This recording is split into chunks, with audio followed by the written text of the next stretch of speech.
underdogs to favorites, we break it down. Empty Field Podcast, the talk of the town. Empty Field, where we lay it all out. Breaking down games, removing all doubt. One interviews with stars, we're bringing the heat. Sports news and odds talk that can't be beat. Welcome to another episode of the Empty Field Podcast. My name is Matthew Hansen, and today I have a quarterback from Edmonton, Alberta, Canada. She's playing for the Rebellion. Alia Carmali, how are you? I'm very good. Thanks, Matt. Nice to be on with you today.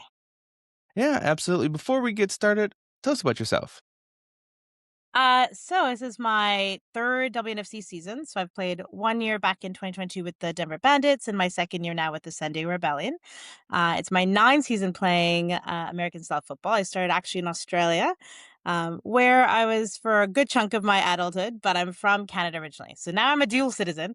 So I like to think of myself as Canadian Australian. But football's been the passion of my life for a good chunk of it, for at least almost a decade. And when I'm not a football player, I have also pursued a career in medicine, and I'm a sports physician in Canada. So got this very dual life that I try to balance. So what made you go from Canada to Australia? Well, I did med school over there. And so I was there, back in 2007. And then I did med school. I came back to Canada and did some orthopedic surgical training. And then when that wasn't quite the right fit for me, I went back to Australia in 2017 when I found football.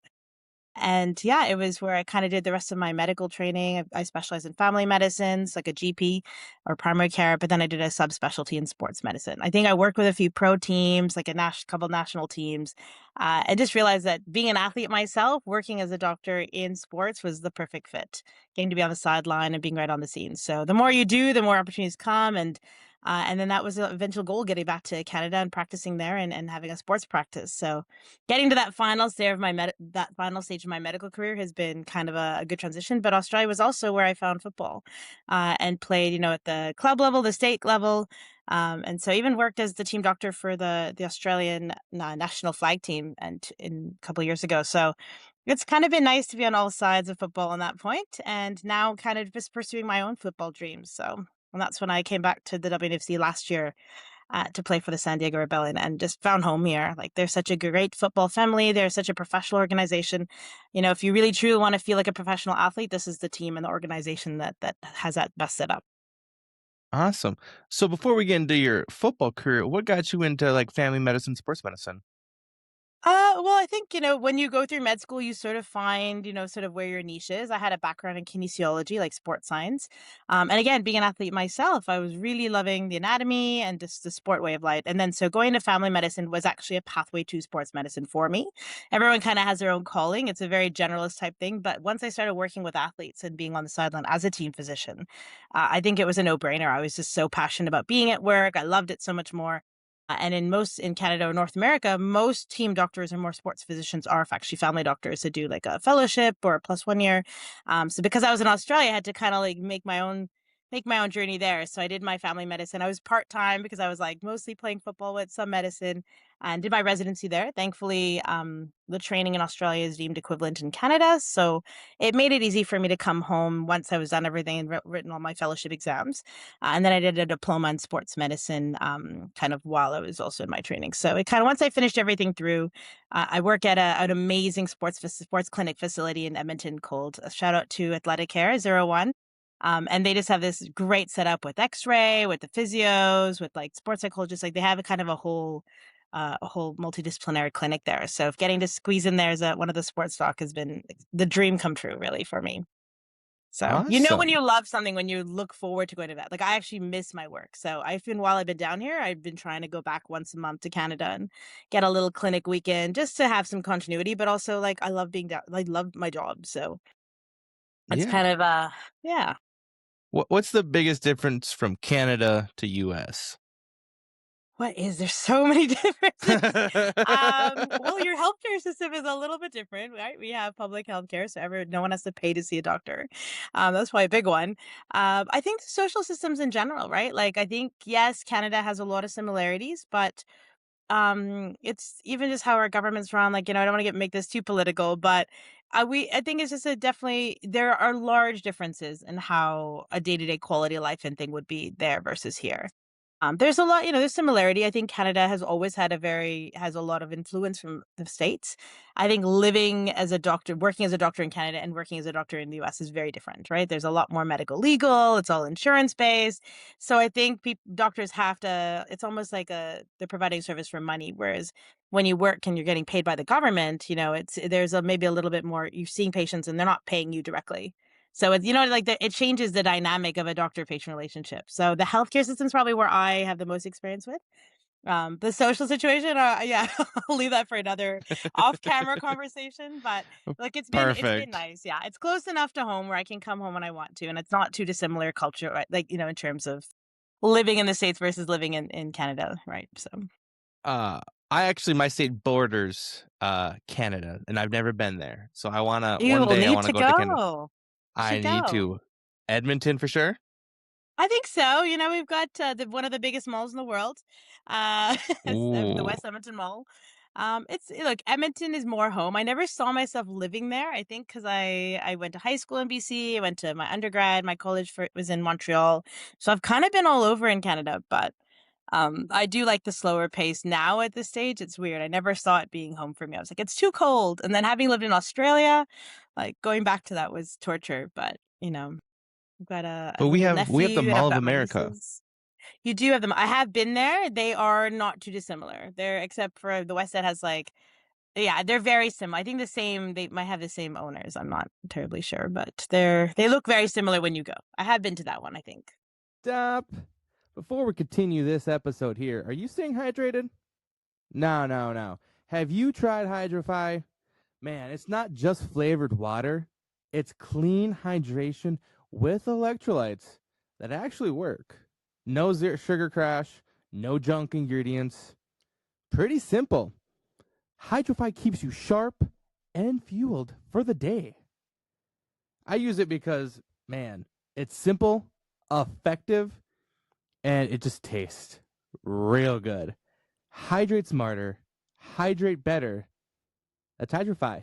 Use promo code MTF to get 10% off your order. Just say, hey, Matt from the Empty Field podcast sent you. So Yeah. you were a quarterback. Well, you currently are a quarterback. So what's the mindset of a good quarterback? So I think a good quarterback is, and I've learned this as 9 years playing in, is to be consistent. I think it's at the end of the day, if you focus on the process and you just put in those little 1% and you keep grinding away and working at it, the outcomes will lead themselves. And I think we become too focused on how far I can throw, or how being this type of leader on the team. Really, you just need to be consistent. You need to be consistent. You need to kind of make everyone around you, in a sense, feel, one, that they know what's going on, but also like help them step up their game too. Like, be that inspirational, first on the field, last one to leave. Lead by example, but also know your stuff. You need to be prepared. You need to be studying. You need to know the playbook inside and out. You need to know what the defense is going to show you. So there's a lot of behind the work that people don't know that goes in. And calm under pressure, right? It's a very high pressured situation. Everyone's eyes are on you to make, if not so much, maybe if you're not handing off, but you still need to carry out your fake. You still need to know what everyone else is doing. So yes, you kind of are a little bit of a general on the field, but I think it does make sense if you have a very calm presence and you can say, okay, this is what we're going to do. And everyone in that huddle needs to believe that we could all do it together. So yeah, that's what I believe a quarterback should bring to the table. Awesome. Now you're lining up to take the snap. What's going through your mind? So I'm reading the field. So let's say I'm in shotgun. I'm looking, okay, so how many safeties? I'm seeing where the corners are. I'm making sure all my receivers are either on or off the line. Kind of make sure everyone's set. When early on, I was so quick to get the snap that I didn't actually wait. So sometimes you have to take a quick scan, make sure everyone's set. You're counting them, pre-snap, you're reading how many people are in the box. If it's a pass play, you kind of have to have a good idea. And so, yeah, I'm sort of seeing where those windows are. And then if I have a pass play, I've already pre-snap thinking, okay, which side do I like better? Which matchup do I like better? Where might that window be? And then, you don't have a lot of time because there's someone probably with their arm going down, and you just have to kind of keep the timing. And then when you call for the snap, it's you sort of want to have a clear mind and hope that it all kind of confirms what you pre-snap thought would happen. And when you run the same routes over and over again with some receivers, so I'm going directly to pass here. you kind of the part of you that has to trust it's there. You just have to trust that they're going to be at that window at that timing that you've done 100 times, and then you just have to step into it and throw it. I think it's taken me a very long time to have that trust and to just believe that I have the mechanics or the timing to get it there. But every year has incrementally, I've kind of worked on that practice on, staying in a flow state, staying relaxed. And then when it's time to execute, just getting it done and not doubting, not thinking. So that's the hardest bit, is that little bit of time when you want to confirm or you not sure it's going to get there. And that's where it's like the difference of having a great ball that goes exactly where it needs to be and being late, or the mechanics being off, or you're tense. So yeah, those are, I don't hope that's a very long-winded answer to your question.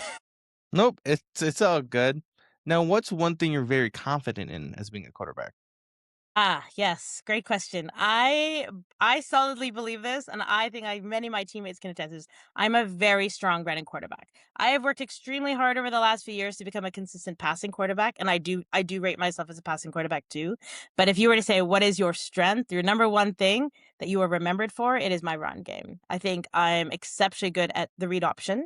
Of like drawing in that defender and then taking off. I think I'm a very powerful runner. I think maybe from my rugby days or just my build. I run super low and fearlessly, and it's hard, and I've been fed back, hard to take down. So I love that I have a super strong run game. I know that if you give the ball in my hands, I'm getting, 8 to 10 yards of play. Like I'm not going down without getting as many yards as possible. So yeah, I'd say I like to think of myself one of the best running quarterbacks that I've come across. And if that's what I'm known for, then I'm glad that it's about that. Is there somebody in the NFL that you would compare yourself to? Ooh, great question. Well, I see. I always wanted to be like this really solid hybrid running quarterback. So when I first started watching NFL, I'd watch Russell Wilson, then I watched Patrick Holmes, even Lamar Jackson. I'm watching these, but they're so dynamic and good runners that I kind of have like almost like a Derrick Henry style running. Arm wise, hard to know, right? Because it's, I probably do well in sort of an RPO or a West Coast type offense. Short yardage, quick balls, so I don't know if I found a quarterback that I completely like fit the mold. I'm kind of a mixture. Okay. Now let's have some self-reflection. What are you actively trying to work on? I am trying to really enjoy the season for the little moments and find my role, not necessarily on how I am on the field, but how am I to my team. So that's been a really something this season. I'm really trying to focus, staying present, staying positive, whatever is happening in front of me. Football doesn't always go your way. You're kind of not in control of like who gets playing time, who's on the field. So you really have to find your role in something else. So this season I'm trying to take a different role. So whether it being the scout quarterback and making sure my defense knows and studying all the scout for that week and making sure I'm delivering good offense for my defense, making them better. Whether it be working with my receivers, twice, 3 times a week, doing route sessions and building their confidence up, getting their hands on. So when they're making a play, it's because they've done hundreds of, pass routes with me. So I think trying to find a role outside of just being QB1, right? Like you can only really have one quarterback on a team. This year, Danny Trainer is stepped up and she's doing a great job. And I want to be as supportive as I can for her so that when my name's called, I'm ready to go. But also at the same time, like how else can I help this team if I'm not physically on the field? So I think appreciating accepting that is actually really hard to do. But it's also a really good, moment for me to kind of reflect and say that I have so much more to give this game than my actual physically being on the field. I think there's so much more that non-tangibles, but on the side that you can do to help your team out and win a championship. So yeah, that's been more reflectively for me to kind of step into a different role and be happy within that, and be happy that I'm probably playing the best football and I'm at the best shape of my life or in the best quarterback state I've ever been in the 9 years I've played. And maybe I don't get the opportunities necessarily to show that on a game day, but I try to do that in my practices. I try to make my teammates around me better, and that's got to be good enough for me. So Oh, yeah, yeah. absolutely. What's the culture like in that Rebellion locker room? It is. So, like, I guess pregame, if people are getting hyped, they're all getting in their own little flow of everyone has their own little routines. It's a very family-esque. Like everyone looks out for each other on this team in the sense that, if someone's down with injury, people are checking up on them, or celebrating birthdays but in a locker room specifically, people are zoned in, like whether they're getting their pregame ritual, headphones are on. We have like sort of a timing, we have a schedule of when people go on the field. Everyone's got their own little setup of what they need to do to get their head in the game. It's business, there's not a lot of like joking around, dancing. People are there because we have a game to win. So we're all really zoned in and locked in, which I love. I love that it's serious in that way, that everyone is, knows that we're here. We're taking this game seriously. It's fun, but it's fun to win. So Oh yeah. yeah, that fun comes after fourth quarter, right? During game, we're locked in, we're ready to work. Yeah. Where do you see both of your careers heading long term? Football and sports medicine. So football, oddly enough, I think I'm sort of reaching towards the end of my football career. Like I said, I've been playing for 9 seasons. I've been playing a while, and I think last year probably was one of the dream come true, getting to step in as quarterback, like QB1, and getting to play most of the season with the best team in the WNFC for until the conferences. So I had, the birthday, the Christmas, the present, all of it last season. This season, I'm sort of, in a sense, wrapping up. This season was a bit for me to really, truly leave on my own terms. So I do see myself retiring after the season. Not because I don't think I can still keep playing. I think there's opportunities for me to play, but I also think that it's really hard when you're a really intense character like myself. And I really I fall deep in love with football. It's really hard for me to focus on anything else. Even me putting my career on hold to come out here, socially, maybe wanting to have a family, settle down, have a kid, all these kind of things. It's very hard for me to want when I have this thing that I put so much time and energy to because I love it so much. I'm so passionate. So for me, I think I do need to give myself an opportunity to explore another thing outside of football. So I think this will be my last season. And I say that because I've been saying it the whole time. I told my family, I've told the team, but yeah, I think it is, I'm at that stage where I've done what I can and what I've wanted to do in this sport. I really have reached the heights I want to. The only thing missing is a championship, and that's where our team is going. So, once we check that box off, then I can leave, saying that, yeah, I've done everything. I got to the stage of how I wanted to be as a player and the skill level I wanted to reach. I've made some incredible friendships. I love this team. I would never play for another team except for the San Diego Rebellion. There's a loyalty here. There's a commitment to that professionalism that I have never seen elsewhere. The way the owners, the coaches are so invested. Like, I'll give you examples. So like I told you, I've been trying to study the opponents, to be a good scout quarterback in our practices. I'll send pictures at any point in time to my OC, who doesn't really need to focus on this. He should be focusing on our offense, but he'll still answer and he'll still tell me, yeah, this is the read, that's the footwork, that's the timing. That kind of, and I don't want to be a bother to him, but he has made himself accessible to help, players that want to be helped. Our owners, they have this property where they house, I think at the moment, 8 or 9 people. That's a lot for owners to take on. And it's just that kind of extra effort to make sure that they put together this incredible team and organization. You don't see that elsewhere. I just don't think that exists. And I could be wrong. Please prove me wrong. But the level of commitment of the coaches all the way down to the captains, to every player and how much they come into play, it's been everything for me. Sorry, I totally derailed from your your question, but okay, so that's my football answer. Now, what about your sports medicine? Yeah, so for with sports medicine, I would love to. Well, for right now, the clinic I'm going back to will be going full time. I think the dream would be to be like the team physician for an Olympic or like a professional level team. Traveling with a team, getting to live that athlete experience, but as a team physician and having that role, I think is the ultimate dream. That would be like for me, being like a team physician for the Canadian Olympic team would be everything and more. So I'm putting that in the universe. It might happen. Who knows? It's Is that breaking news that you're not retiring this year? Is that breaking news, or did you kind of foreshadow it all year? I think I mentally had agreed with myself that if I was going to go, I was going to go for one more season. Yeah, I mean, I mentioned it to my team. We have like a team retreat at Team Marston every year, and I kind of mentioned it when we do our whys. And then I've also, sort of told my family as well. I'm like, I'm going back. This is what one season that means a lot to me. It's hard. There's football in Canada, right? Like, there's no reason why I can't keep playing.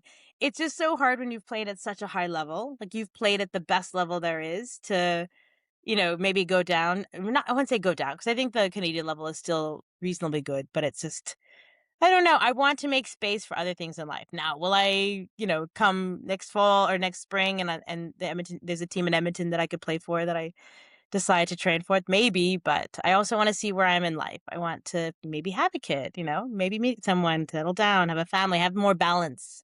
There's definitely no balance right now. Life is football 24/7.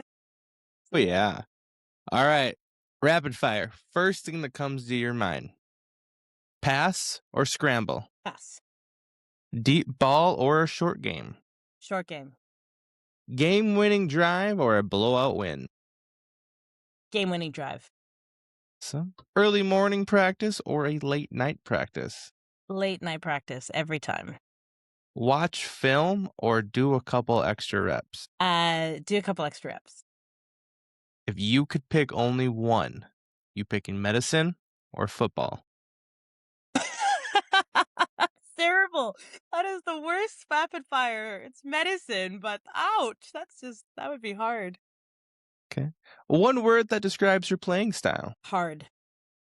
One word that describes you. Passionate. If you could talk to 10-year-old you, what would you tell her? I would tell her that, there's going to be a lot of people that will tell you that you can't do something, that you are not good enough, that you're not even really likable and make you feel less than. And you really need to just believe in you. You need to be your own cheerleader. You need to believe that you can and never stop trying and going after what you love. Awesome. Well, everybody, that is the end of our show. You can follow the show here on Apple and Spotify, Empty Field Podcast. You can watch the video on Facebook, YouTube, and Patreon. You can find the clips on Instagram, TikTok. Where can everybody find you? So my Instagram is QB_MD84. Recently changed that. And I'm on Facebook too, I guess. You can reach out there, but I'm probably more responsive on Instagram. So feel free to give us a follow. Give San Diego Rebellion a follow. Give WNFC Football a follow. Let's get to more people watching women's sport and supporting women's sports. So, it's on the up and up, and we want to keep that going. Awesome. Well, I appreciate you stopping by, talking to us about Canada and how this is your last year playing football. He's like, I did not know Oh, this. sad. You're like, I should know this before I interview someone. No, exactly. No, I really appreciate the time and the platform to promote my team and what we're about and women's football. And also for all those people that don't think they can balance a career in football, think again. It's very doable. It takes a lot of sacrifice, but dream big and go for it. Awesome. Well, again, thank you for stopping by. Thanks, Matt. Have a great day. Fans of 1T Media Production, do you guys drink coffee? Sure you do. I, myself, drink quite a bit of coffee, so I always turn to a Fuera coffee for my go-to. It's smooth, it's bold, it's not too heavy. Perfect for that early morning or when you just need to lock in for the day. The best part is, at every purchase, 5% goes back to the great outdoors. Get a bag like this. I get two myself. Use promo code MTF and you get 15% off your order. Guys, what's not to love about coffee, free money, and deliciousness? A Fuera coffee.